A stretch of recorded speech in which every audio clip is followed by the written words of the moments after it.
Magandang umaga po guys. Sa umaga pong ito, papakita ko lang po sa inyo guys, ito pong device na ito. Ito po ay isang battery po ng isang cordless drill. Dito po sa video ito pong bateryang ito ay ayaw na mag-charge. So, sira na po siya. Dito po sa video na ito, ituturo ko po sa inyo mga guys kung paano po yung pag-replace ng battery ng cordless drill na to na ayaw na pong mag-charge. Ito po guys, ito po yung itsura niya sa loob. Ito po ay isang lithium ion battery, 3.7 volts, 2000 milliamperes. Ito po yung ipapalit natin guys. Ito po yung nasira. So, testingin po muna natin. Pero bago po ang lahat guys, magandang umaga po sa inyong lahat. Dito po sa content na to, sana po ay makatulong sa inyo kung paano ko po i-replace to, ipapakita ko po sa inyo. Pero sa umaga pong ito, huwag niyo pong kalimutan na mag-subscribe at share at i-like po ang ating video, at huwag po ninyong kalimutan na pindutin ang notification bell para sa mga susunod ka pa pong video. So guys, ito po, umpisa na po natin. Bali ito po, tinanggal ko na po yung tornilyo niya. So ito po ang itsura niya pagka ito po ay tinungkab natin. Ito po ang magiging itsura niya. Ayan po, sa loob. Tatanggalin ko pong dahan-dahan, no? Ito po. Ayan po guys, ganyan po itsura niya. Bali 5 battery po siya. So yung isa po ay tinanggal ko na, no? Sira na po kasi yung isa. Wala na po siyang voltage. Pero papakita ko po sa inyo kung paano nyo madidetermine o paano nyo malalaman kung sakali pong sira na yung battery. Ituturo ko po rito sa video na to. Sige po, ito po. Kung paano natin itetest para malaman natin kung umaandar pa ang battery o hindi na po. So panoorin nyo lamang po sa ating video.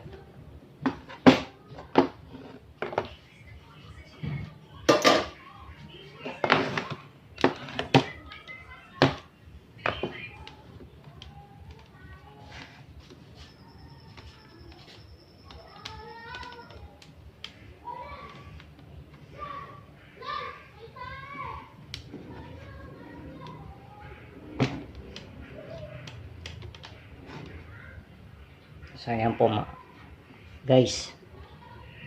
So nakikita po ninyo, ayun o, pumalo po siya. So ibig sabihin meron po siyang power sa loob, may laman pa po ito. So ibig sabihin, indication po yan na buo pa po siya.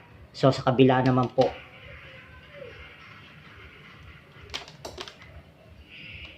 ayan mga guys, ayan po, kita nyo pumalo rin po siya sa tester. So buo rin po siya.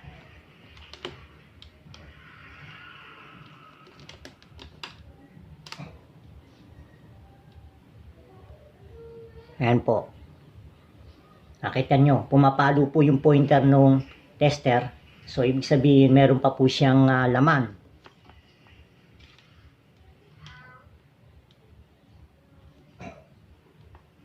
Ayan, buo rin po siya mga guys. So, nakikita nyo. Ito po.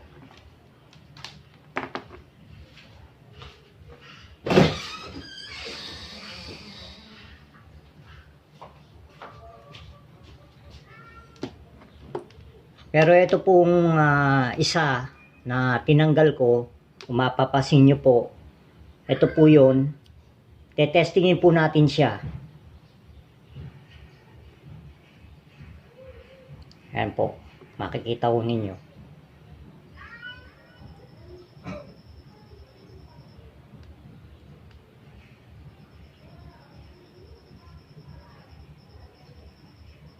So, ayan po oh. Ayaw na pong pumalo, ayaw na pong gumalaw yung pointer, ayaw na po niyang pumalo. So ibig sabihin, sira na po ito. Wala na po siyang laman sa loob.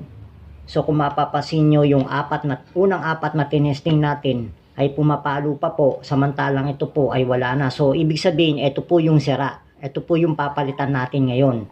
At ito po mga guys, ito po yung bago, ito po yung ipapalit po natin. So testingin po muna natin bago po natin ilagay sa loob.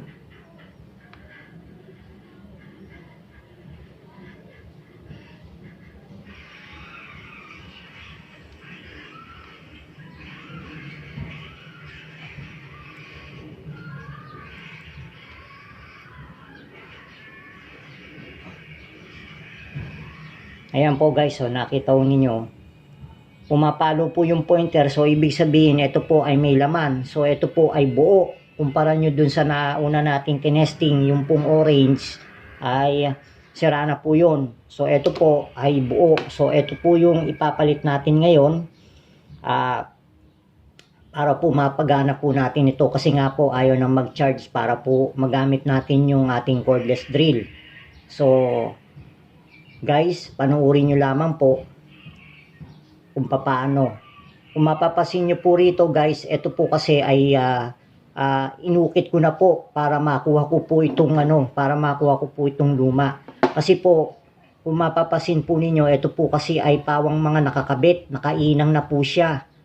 So ang ginawa ko po, pinutol ko po yung pinutol ko po yung kanyang terminal, maging dito po sa kabila, para matungkab ko siya, para mailabas ko siya. Kasi ito po kasi nakapix na po kasi ito baka po masira siya at masyado pong matrabaho kung ayusin pa po natin o tatanggalin pa po natin. Ito po yung pinakamadaling paraan para mapalitan po natin siya na hindi na po natin kinakailangan galawin pa yung iba. Kasi kung gagalawin pa po natin yan, sigurado pong matrabaho at masadong komplikado, baka mamaya kung ano pa po yung ating magalaw. Kaya dito po sa video na to, ginawa ko po yung pinakamadaling paraan kung paano po ito mababaklas, kung paano po ito mapapalitan. So guys, panoorin nyo lamang po kung paano ko po ito ikakabit. So marami pong salamat sa inyo. Ito po.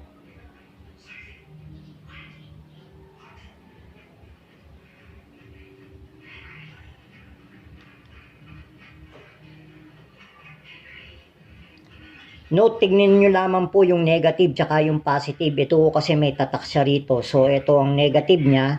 Ito naman pong dito sa kabila yung positive. Yung pong polarity yan, titignan po natin. Kasi pagka nagkabaliktad po, pwede pong masira, pwede pong uminit. Bukod sa hindi siya andar, pwede po siyang uminit, pwede po siyang masira. So guys, ito po, lalagay ko na po. Ayan po, ayan o, kitang-kita nyo, kasyang-kasya po siya, match na match. So talagang para dito talaga siya. So ito yung ididikit po natin. Ayan. O ayan, mapapansin po ninyo. Ayan na po yung battery natin. Ayan, mapansin nyo. Ngayon, ang gagawin po natin is iinangin na lamang po natin. O, ayan. Para maikabit po siya, para maipix po natin siya.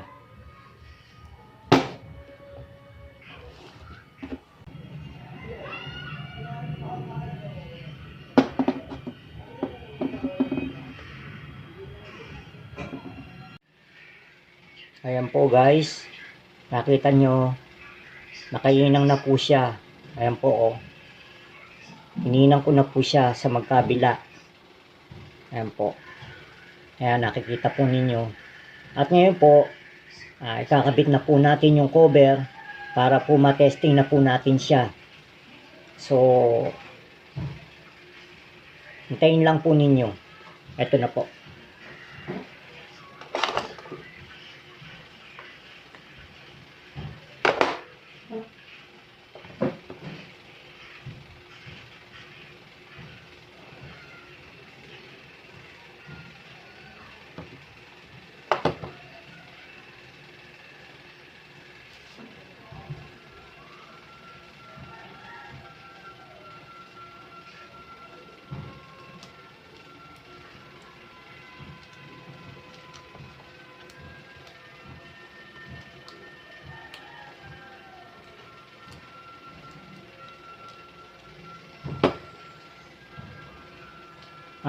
Guys, bago ko makalimutan, kanina ko kasing tinanggal ko po ito. Yung tinanggal ko po ito, meron po talagang takip po ito.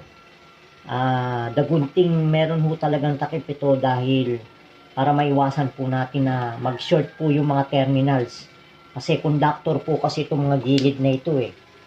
So kaya po may takip para maprotektahan, para hindi po magdikit o hindi siya magkaroon ng shorted. Although kung mapapansin po ninyo, magkalayo po siya. Pero ganun pa man ho, safety factor na rin po yung meron po siyang takip para hindi marumihan yung mga terminals, and at the same time hindi rin po siya mag-short. So guys, ito po, ilalagay na po natin siya dun sa chassis niya. So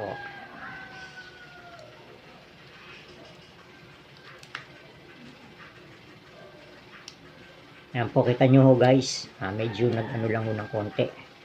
Ayan.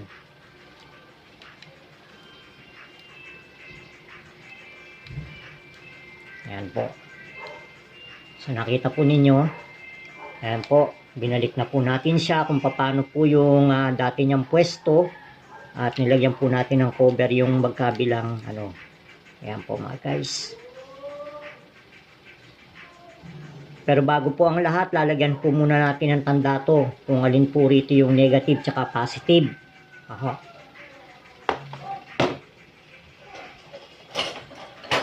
Walang po tayo ng masking tape para po malagyan po natin, lalagyan po natin siya ng tanda para susunod na bubuksan natin siya, hindi tayo maliligaw at alam na natin kung saan ho yung negative tsaka yung positive.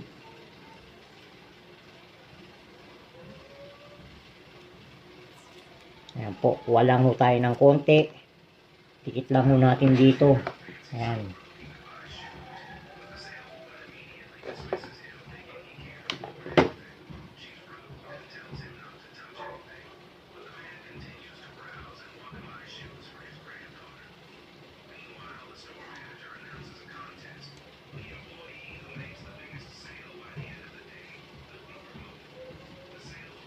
Medyo mahirap po tanggalin.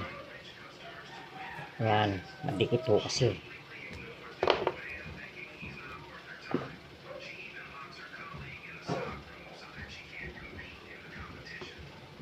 Ayan po. Then lalagyan po natin siya ng tatak. Ito po yung negative niya. Ayan. Ito po yung positive. So sa susunod po na binuksan ko siya o i-repair po ulit siya, hindi na po ako maliligaw dun sa kanyang polarity.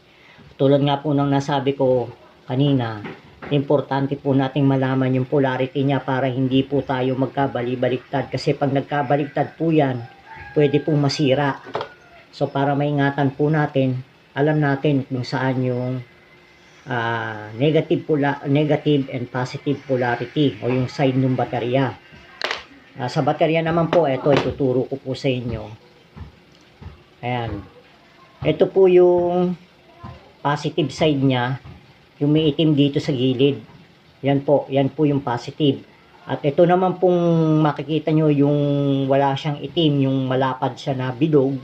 Ito po yung negative side ng baterya. Ito po ay 3.7 volts at ito po ay lithium ion rechargeable. So pag bumili ko kayo, ang bilhin po ninyo yung flathead. Kasi meron dalawang klase dito. Meron ho yung may nakausli ho rito, yung kala mo yung sa AA battery, yung sa karaniwang baterya. Pero pag bumili ho kayo, ang bibilin po ninyo is flathead.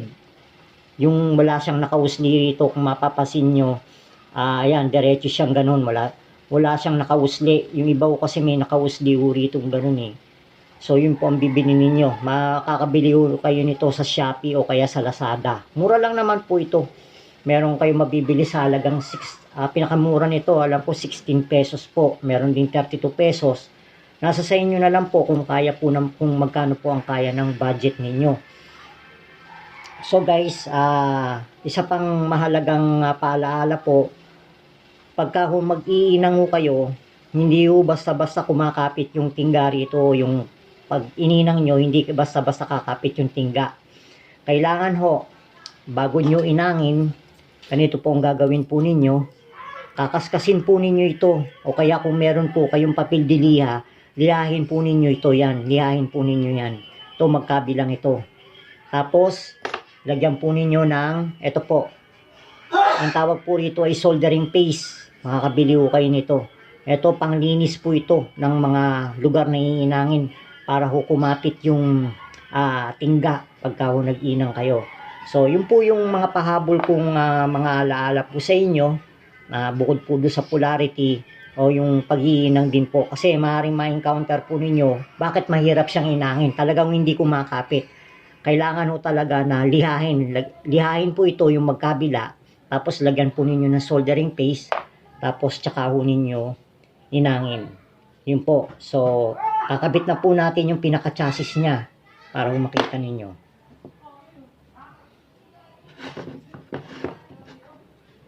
Ito po yung pinaka top covering niya. Ayan, kakabit na po natin.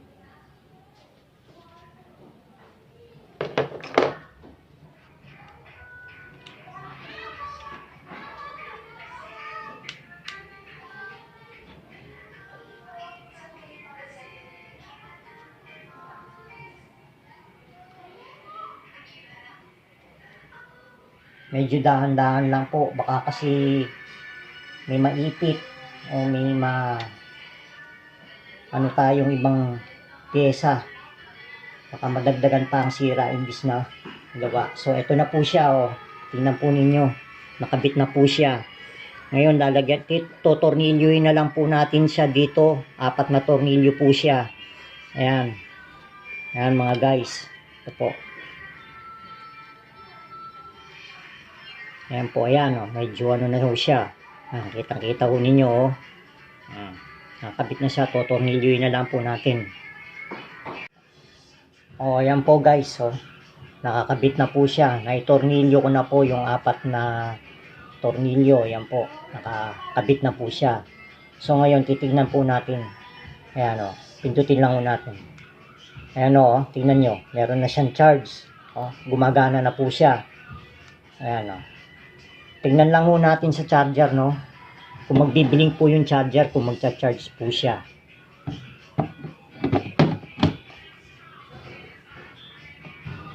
Ayan po, nakita ninyo, nagcha-charge na po siya. Dati po, ayaw po siya mag-charge, pero ngayon po, nagcha-charge na po siya. So, subukan po natin siya dun sa mismong cordless drill. Sige po.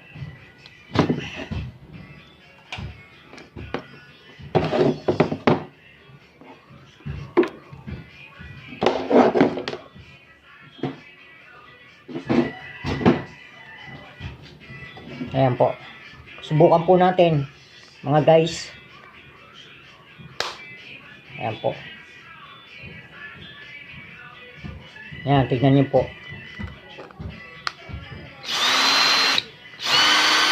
Ayan po. Maandar na po.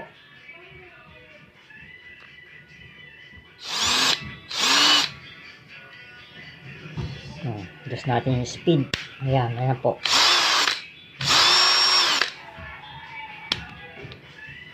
So ayan po guys, nakita nyo na po. Ayan, kita nyo na pong ebidensya na gumagana na po siya. So maraming salamat po guys sa panunod nyo ng ating video, and I hope sana po ay nakatulong po sa inyo. At huwag po ninyong kalimutan na pindutin yung notification bell para po sa mga susunod ko pa pong video upang kayo po ay ma-notify. Maraming salamat po and God bless po. Maraming salamat.